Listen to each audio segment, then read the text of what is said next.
But to even find the unknown is a big problem in today's society. So the first thing about any science experiment or anything in science is posing a question, a problem statement. Why does something work a specific way? Why does smoke come from fire? Why do plants grow in sunlight? And there are these millions and millions of thousands. We have 1 second. Maybe you have to slow down and ask if they need the mic or no mic. Oh, yeah. You guys need me to use the mic or can you hear me? Use it, why not? Use it. And little slow maybe. Little slow. Slower talk.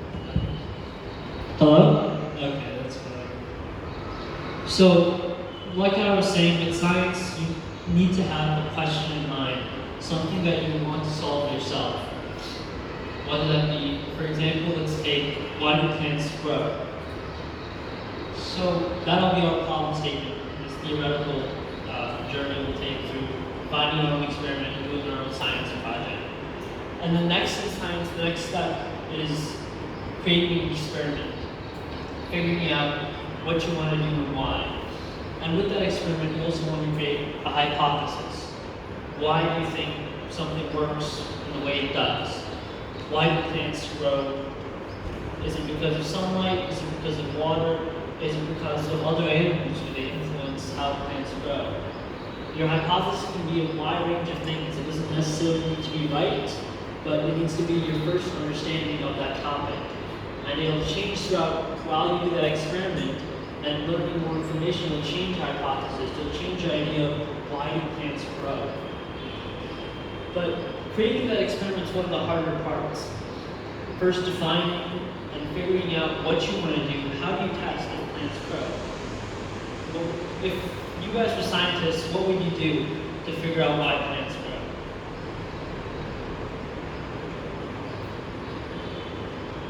Is there anything you can come up with that tell you, oh, if I do this, then I can say, oh, plants grow because of light.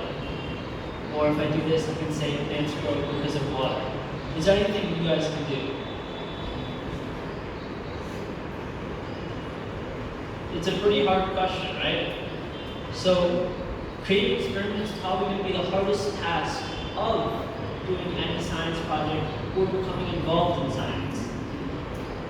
A common example with using plants is putting plants in a dark place, seeing how they grow, and then putting plants in sunlight and seeing how they grow.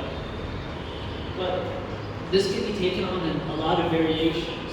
How much light is the right amount of light? Or how much water is the right amount of water? Just with the simple question of why do plants grow, it can be done in a lot of ways.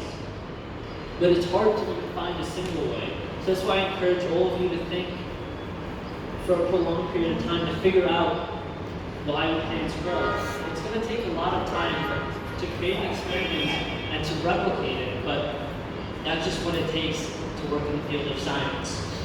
And a big thing about experiments is procedures, what they call it. A step-by-step list.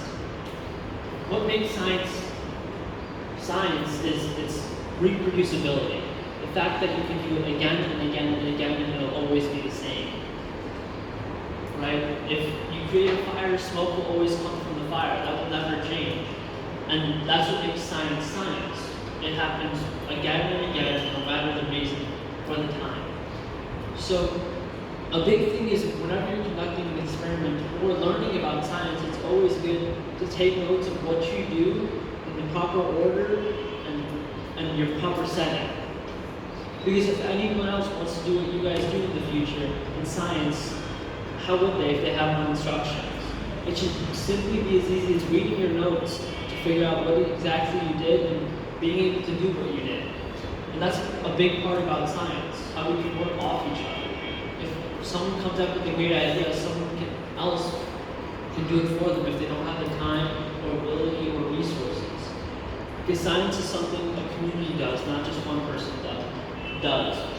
Working in groups, working with each other is what's able to produce results. And the next step after you finish your experiment is analyzing and observations. So sometimes you see a lot of things, but sometimes you don't see many things at all. For example, why do plants grow? if you're watching a plant grow, it seems very simple. There's not much to it, just a plant's growing. But it's your idea and your capacity to make those inferences or learn more about it and guess. Maybe the plant's growing because of this or that or various other things, and that's what makes you scientists. Your analysis and observations, figuring out what makes the world go round. In every scenario, in every problem, it's one of the most difficult tasks is to see what's beyond the surface. Seeing that it's not just a green thing that's going straight up, right? There's chemicals, there's biology behind plants growing, and you have to determine that just from looking at it grow. So analysis and observations is also what makes scientists different. Everyone has their own two pairs of eyes. You see something different than I see. And so when we're all looking at plants grow, or whatever it may be, we all have different opinions and viewpoints. Some people might see different things than I see, and some others might not. And that's why science needs to be taken on as a community effort, where multiple people are looking at the same thing, they have different perspectives. Let you see things you haven't seen before. And that's why you need more people to work on a single project or to get involved in the scientific community. Because some things, just as simple as like, why do plants grow, some things about it haven't been observed yet. The right set of eyes haven't seen that topic, and something new might emerge. And that's the beauty of science. And everywhere, in every simple question or complex question, a new set of eyes can be a great point of view. But lastly, when you're done with all your science experiment and Vihaar, slow down, slow a little bit. when you're done with doing science or finding something, a problem statement, creating a hypothesis, and figuring out what you want to do to figure if it's right or not, you always need to have conclusions. Something you take away from that point. Something you take away from your experience with science. Whether it be, for example, what you've been saying, why do plants grow? Water and sunlight is what makes plants grow. That would be my conclusion for an experiment like that. But conclusions can vary. You can find multiple things from plants. You can figure out that, oh wow, plants need carbon dioxide. They don't need oxygen. And various things can be derived from an experiment. So I urge all of you to get involved in the scientific community.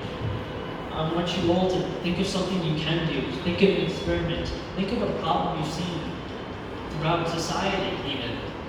Because that's where I look in. I like to do social sciences. So what social sciences are, it's a problem in society. It's not just like biology, chemistry, physics, none of the boring stuff. I like to look at our community and what's wrong with our community and how can science help that. A big thing about that is behavioral sciences. Why do people think the way they do? Why do people spend money the way they do? And all of these things. And that's something I found interesting. And I like to look into problems like that. But it can vary for each and every one of you, where you want to look into or where you find things might be interesting. You might find things that are interesting in social science, biology, chemistry, or physics, it doesn't matter. But what I urge you to do is find a problem statement, find a problem that intrigues you, that you want to solve yourself.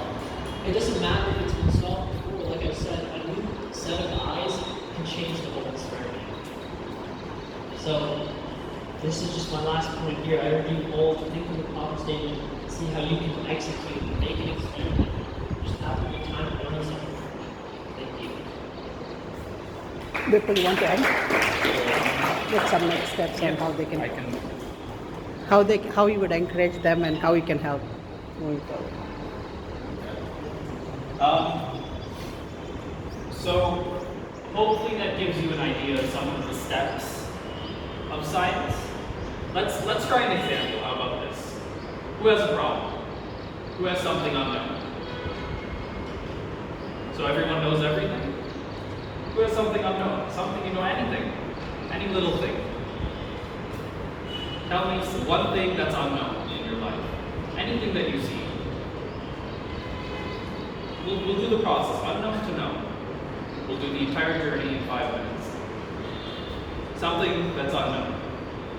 Anything. You know why that fan is spinning? You know why that chair is falling over? Anything. It can be anything. I'd like an idea from you guys. Something unknown that maybe we can try together to make it known.